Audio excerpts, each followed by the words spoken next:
Fern Arable is an 8-year-old girl who lives on a farm with her parents and older brother Avery.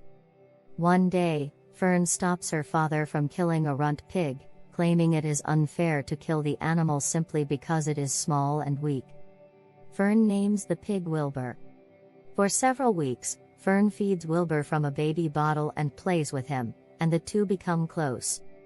But when Wilbur is 5 weeks old, Mr. Arable insists he must be sold.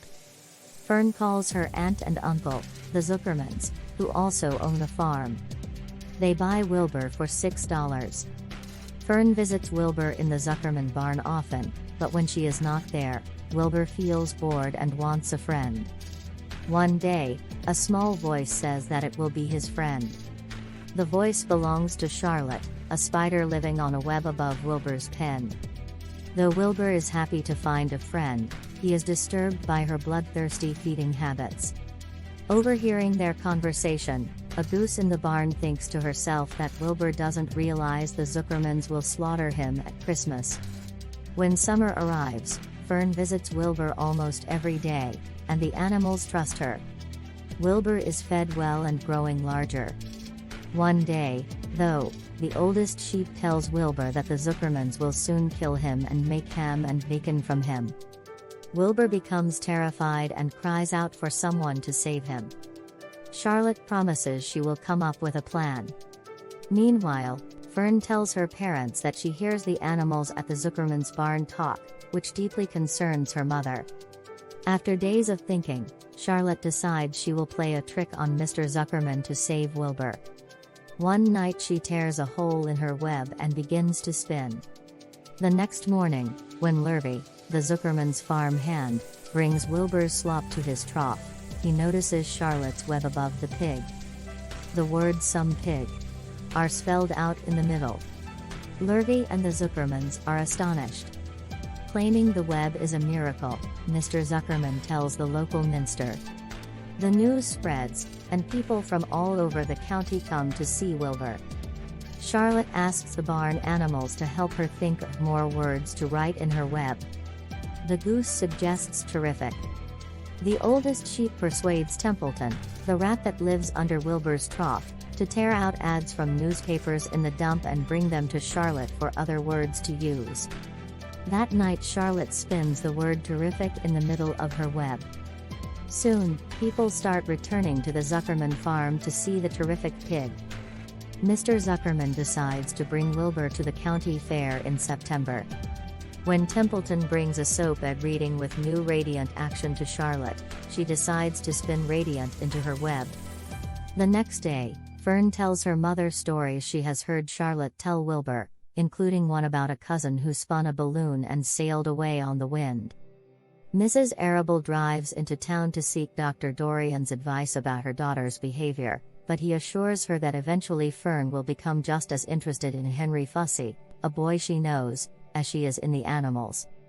As the end of summer approaches, Charlotte writes Radiant in her web, and crowds keep coming to see Wilbur. The Arables, the Zuckermans, and Lurvy prepare to go to the fair. Charlotte and Templeton hide themselves in the crate Lurvy built for Wilbur so they can go to the fair with him. Once there, Charlotte builds a web above Wilbur's pen and notices a huge hog called Uncle next it.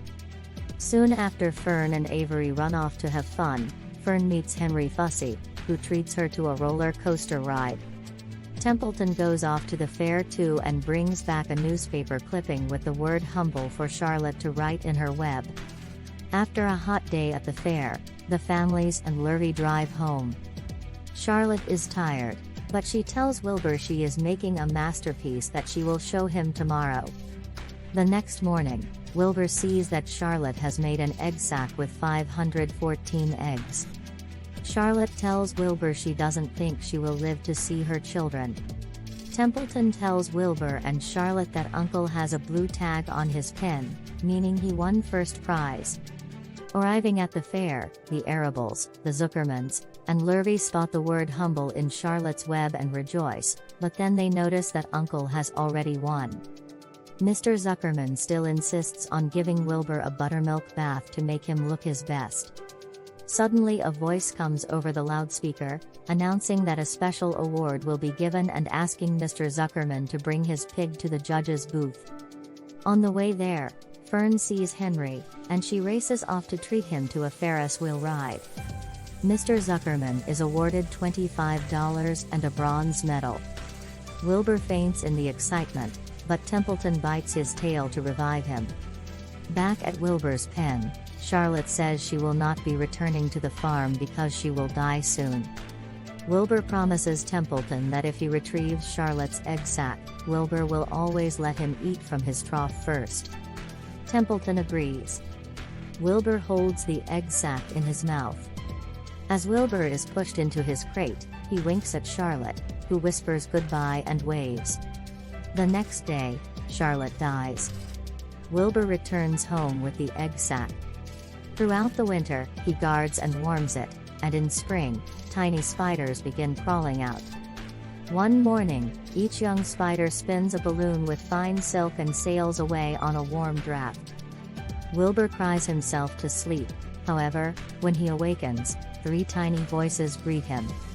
3 of Charlotte's daughters have decided to stay to be Wilbur's friends. Every spring, new spiders are born. Most fly away, but a few always stay.